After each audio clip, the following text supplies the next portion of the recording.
Bienvenidos a la Cátedra, un espacio de reflexión, un programa donde revisamos aquellos eventos que cambiaron un poco el mundo, hechos que creemos que no son nada en la historia universal, pero que afectaron la vida de aquellos sin nombre a los que llamamos los nadie, aquellos que no tienen cara, aquellos cuyo nombre podría ser el tuyo. Hoy hablaremos un poco sobre la deuda, un elemento que se encuentra en toda sociedad, o al menos toda sociedad conocida por este narrador. Un elemento que ha servido a distintas personas para obligar a otras a hacer aquello que no quieren o simplemente no desean. De cierta manera, es una herramienta para distintos entes que la utilizan de manera poco ética para alcanzar fines u obtener ganancias. En síntesis, es una herramienta para ejercer poder. Si esto les suena, es porque vieron la película El Club de la Lucha o The Fight Club o El Juego del Calamar. Dentro de estas dos ficciones nos encontramos con ideas interesantes. La primera es que una persona con bajos recursos o que está endeudada accederá a lo que sea para poder ganar el dinero suficiente para eliminar sus préstamos. En el caso del Club de la Lucha, esa en la que sale Brad Pitt y Edward Norton, es que tienen un mensaje muy especial que pocas veces es tomado en cuenta, quizás porque se dice de manera muy rápida dentro del filme. Sucede cuando el protagonista quiere advertir a la policía sobre el plan del antagonista, y dentro de ese intento hay una frase que expone parte de esta idea, y es que si se elimina la relación de deuda, volveremos al punto cero y habrá caos total, en palabras de la película. Bien, de manera indirecta, el filme sostiene que la sociedad vive en un consumismo excesivo del que es difícil escapar a menos que te radicalices, y la sociedad genera deuda para mantener este consumismo. Por lo tanto, la deuda es lo que sostiene estable a la sociedad, es decir, es un pilar de esta.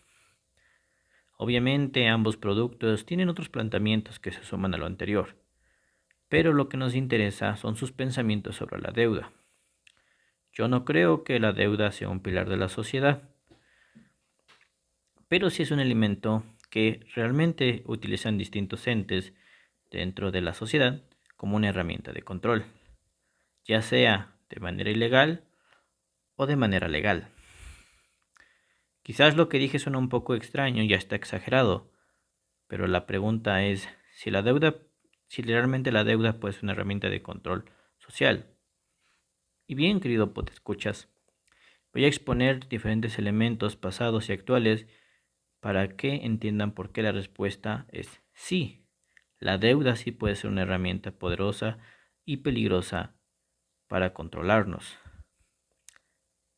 Para comenzar hay que entender qué es la deuda. Bien, la deuda es aquella obligación que consiste en pagar una cantidad de dinero a otra persona.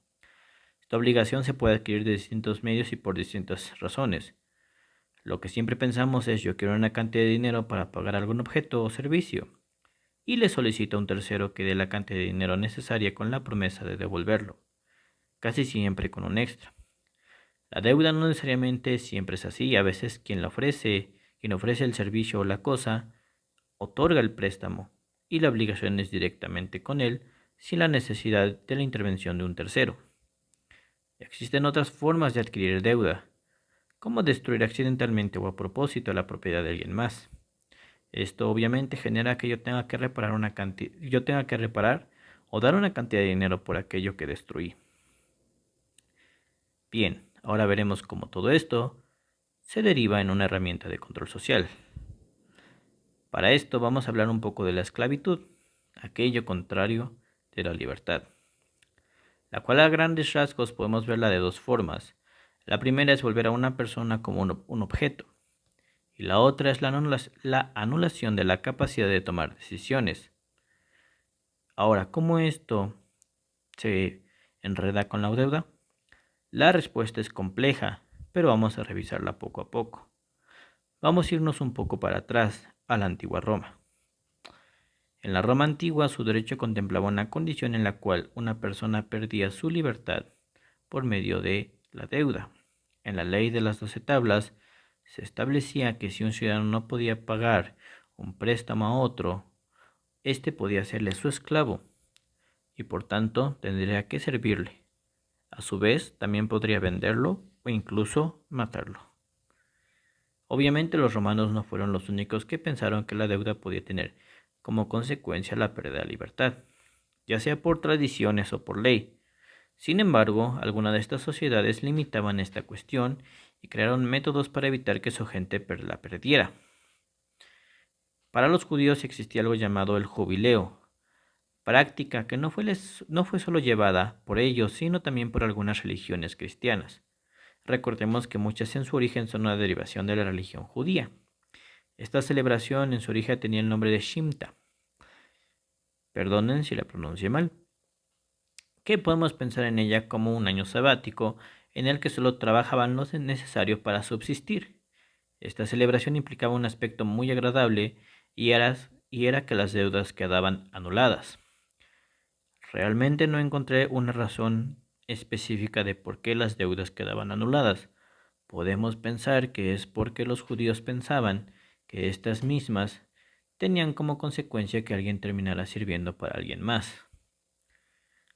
Otro ejemplo sobre este tipo de prácticas la encontramos en el Código Hammurabi, que dentro de sus estatutos obligaba a cancelar las deudas en tiempos de inundaciones o sequías, y además todos los gobernantes de la dinastía babilónica comenzaban su reinado anulando las deudas agrarias.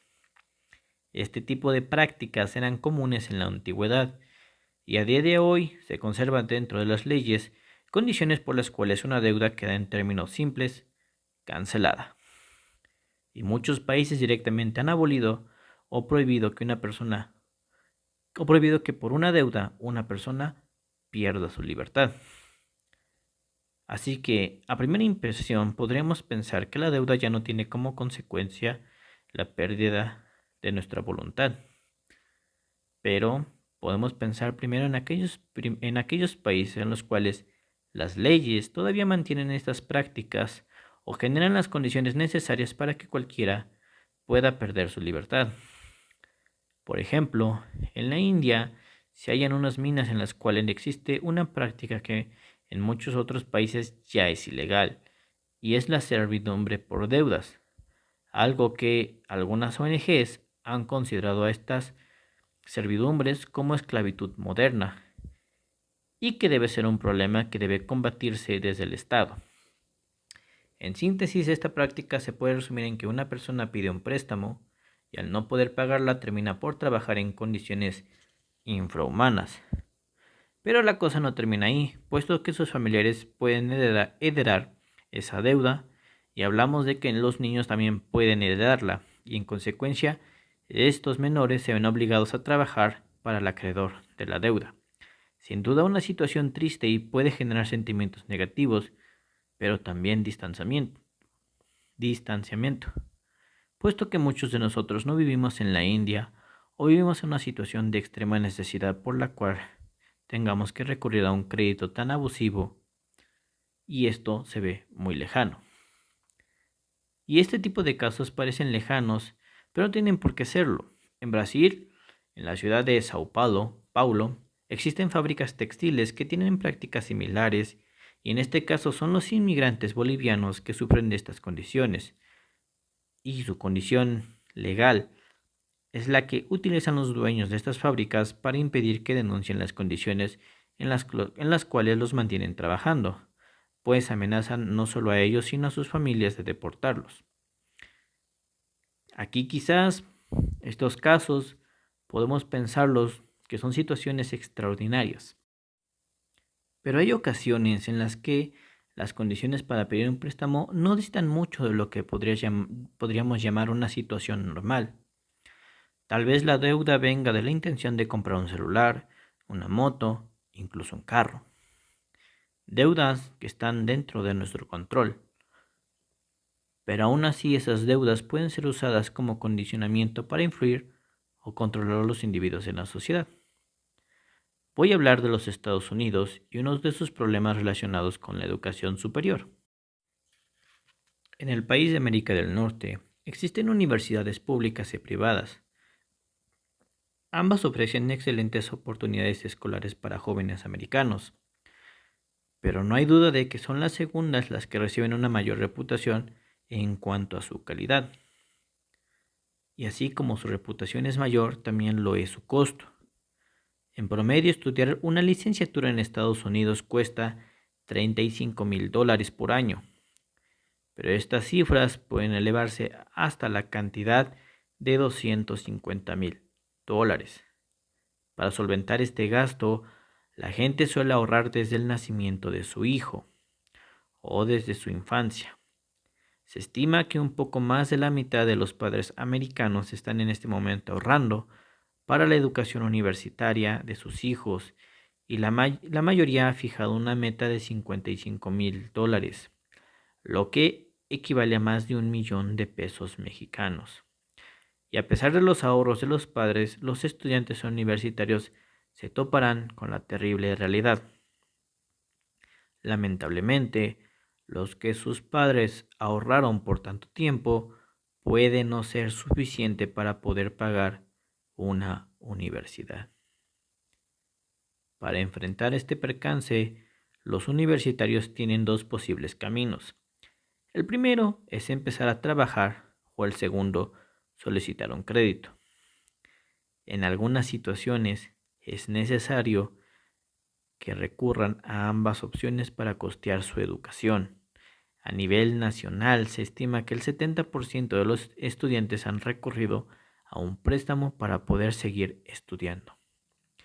En el año 2019, la deuda total de créditos destinados a pagar la universidad superó los $1.5 billones y el promedio de la deuda por estudiante ronda los $31,000, que son alrededor de 600,000 pesos mexicanos.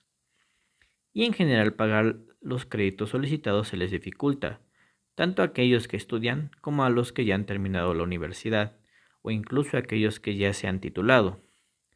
Las palabras que describen el sentimiento general de estos jóvenes es quizá vergüenza y frustración, pues estos deudores sienten que han hecho todo lo posible, todo lo que está dentro de sus posibilidades para poder pagar el crédito, y aún así siguen sin poder estar al tanto de sus deudas. Sin duda es una noticia triste y muy negativa. Sin embargo, hay un ente estatal que considera esto una muy buena noticia. Y esto es el Ejército de los Estados Unidos. El ejército estadounidense siempre ha sabido que puede aprovechar distintos problemas sociales para poder reclutar gente. Siempre ha buscado a aquellos grupos vulnerables que saben que están desesperados, ya que se encuentran en alguna circunstancia las cuales pueden traer consecuencias negativas, tanto sociales como legales. Hace algún tiempo y hasta hoy, otro de los grupos de los cuales estaban enfocados eran los inmigrantes que buscaban poder ganar un salario digno, con el cual mantenerse a ellos mismos y a sus familias, un seguro médico con el cual poder sanar sus dolencias y enfermedades, pero sobre todo buscaban una forma de obtener la ciudadanía americana. Esto se los ofrecía el ejército y incluso tenían propaganda destinada a que los inmigrantes pensaran en reclutarse para poder obtener la ciudadanía. Ahora bien, el ejército siempre ha estado abierto para probar nuevas formas de propaganda y estrategias para el reclutamiento. Y desde hace un par de años han tomado una nueva estrategia: prometer acabar con la deuda que un estudiante universitario haya adquirido. Existen distintas herramientas que utiliza el ejército para cumplir esa promesa. Algunas de estas herramientas no estaban del todo destinadas a pagar deudas o reclutar gente para sus filas, sino que ya existían desde antes y en las condiciones actuales les permiten usarlas para este fin. Existe una ley que se la llaman la ley JPOS 911, la cual obliga a las universidades que obtengan 10% de sus ingresos de algún programa estatal. Antes de la crisis, estos ingresos venían de los programas sociales y en el caso de los militares venía de la propia ley que le permite a los veteranos obtener apoyo económico para estudiar. Pero, desde que el ejército se dio cuenta el potencial que representaba la desesperación de jóvenes en deudas, dejaron de voltear a ver a aquellos que regresaban de la guerra y empezaron a enfocarse a aquellos que aún no han ido. Gracias a esta ley, las universidades se benefician económicamente por apoyar el reclutamiento dentro del propio campus. Otra ley que apoya el reclutamiento es una que se traduce como la Ley de Ayuda Civil para los miembros del servicio, que tiene una herramienta legal para reducir las tasas de interés de cualquier tipo de crédito.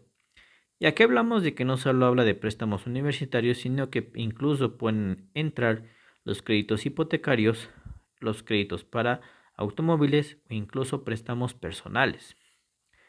Aparte de las leyes, existen al mismo tiempo programas destinados a pagar la deuda de manera completa o de manera parcial. El programa de pago de préstamos universitarios militares consta de pagar una tercera parte del saldo principal del préstamo estudiantil. Los beneficios claramente tendrían un tope y eso depende de dónde sea que el estudiante esté guardando su servicio. Cada una de las ramas de lo que llamamos el ejército americano pueden destinar a pagar una cantidad enorme de dinero en ciertas especialidades. El ejército y la armada, el máximo es de $65,000. La guardia costera de $30,000 y la guardia nacional pagará hasta $50,000. Otro programa es el programa de reembolso de préstamos para profesiones de la salud, en el cual los médicos o profesionales de la salud interesados que estén en servicio o que estén en reserva del ejército pueden recibir $40,000 por 3 años de servicio en el ejército. Teniendo en cuenta que en promedio los estudiantes tienen una deuda promedio de $31,000, puede ser que después de 4 o 3 años de servicio, estas deudas sean saldadas. Siempre ha sido una verdad conocida que el ejército no confía en los mensajes de nacionalismo, el honor, para reclutar gente. Quizás eso solo está destinado realmente para cuando los reclutas ya pasaron por todo el adoctrinamiento que conlleva unirse a la armada. Realmente poca gente siente atracción real y está dispuesta a morir en guerra sin sentido, solo porque así ellos y su familia tendrán beneficios y sobre todo una promesa de estabilidad. Y aquí es donde entramos a atar cabos, pues necesitamos primero la crisis de la deuda estudiantil que fue gestándose desde un par de décadas. Un gobierno dispuesto a controlar la subida de precios dispuesto a no controlar la subida de precios de las universidades, así como la falta de regularización de este tipo de préstamos. Y podemos pensar que en un principio no era un problema y pensar que estas consecuencias no eran fáciles de predecir para los estados. Bien, ahora que tenemos realmente el problema en las manos, de manera visible, sino además que ha crecido de manera grotesca, podemos pensar, ¿y qué está haciendo el Estado para solventarlo? Y aquí la respuesta es no mucho, pues sin duda beneficia al ejército. Y hay un ejercicio constante del ejército como de ciertos legisladores para ver esto como algo positivo y utilizarán la propaganda necesaria para seguir solventándolo. Lo bueno, desde el punto de vista de este narrador, es que existen figuras importantes y colectivos que están opuestos a estos métodos de reclutamiento, y no solamente han parado ahí. Está obviamente la crítica a la propia milicia y más importante a la propia deuda universitaria, que piden que ya se extinga. Para finalizar estos casos vamos a rematar con aquello que pasa dentro de mi México querido. En específico vamos a hablar de la capital del país y del pasado del mismo México. En la Ciudad de México, en cuyas venas de concreto fluye el champurrado y el tamal en bolsillo, hay un problema que nace en esta época de crisis. Con la llegada de la pandemia, llegaron los problemas económicos. muchos sectores económicos, muchos vendedores, muchos negocios están en números rojos. Esta crisis económica fue terrible para para los medianos y pequeños empresarios, los cuales tuvieron que renunciar a sus negocios y afectando a aquellos que eran sus trabajadores y, más importante, a sus familias. En este mar de desesperación surge un barco que puede cargar con estos náufragos, barco navegado y dirigido por una organización llamada Crimen Organizado. Quizás la única organización que puede prometer sacar del apuro a tantas personas y sobre todo darles cantidades exageradas de dinero, sin ningún tipo de tope o siquiera algún tipo de requisito. Obviamente prestar dinero tiene intenciones aún más siniestras. Los más principales son blanquear el dinero que obtienen de sus crímenes y segundo, cobrar estas deudas, ya sea en dinero o con las posesiones de los deudores, que adquirirán de buenas o de malas formas. De los distintos métodos que tiene el crimen organizado para generar deuda entre la población, el más agresivo es el préstamo gota a gota. La dinámica es la siguiente.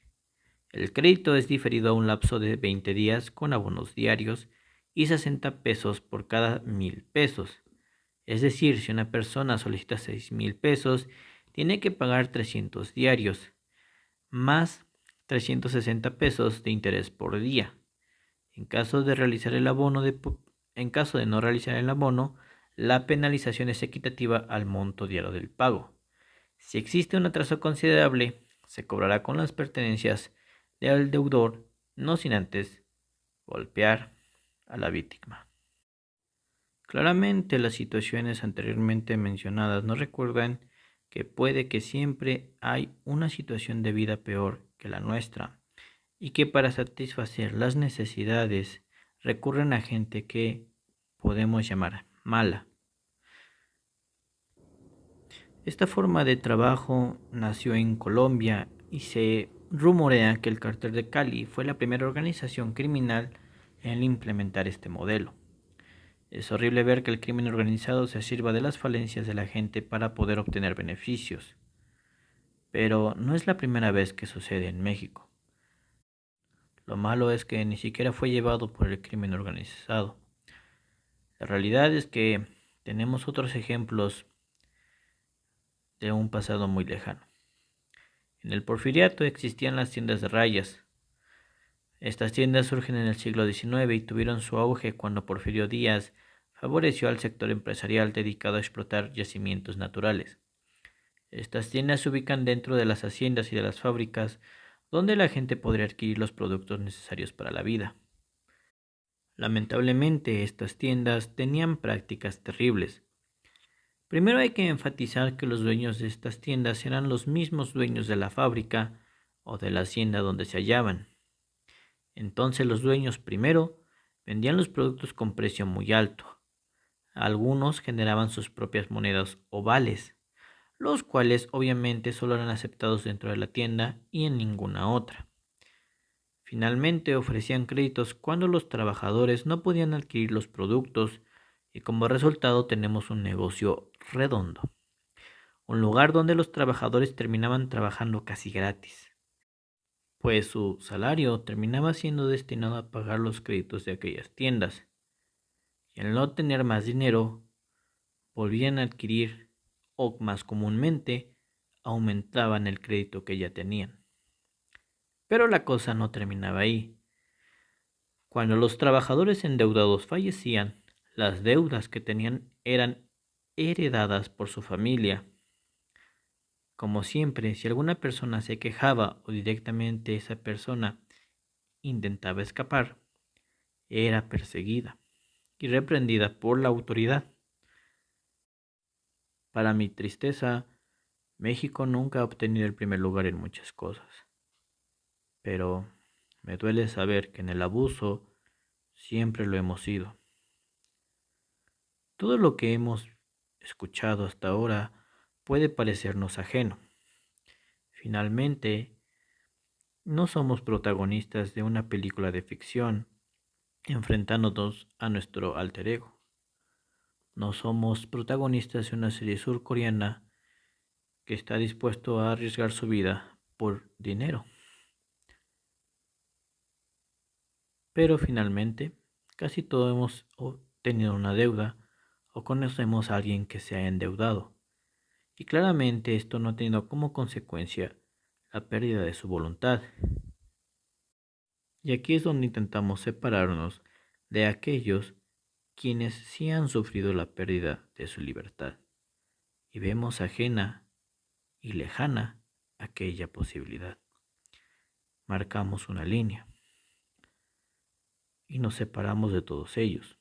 Es decir, no somos un obrero analfabeta que vive durante el porfiriato.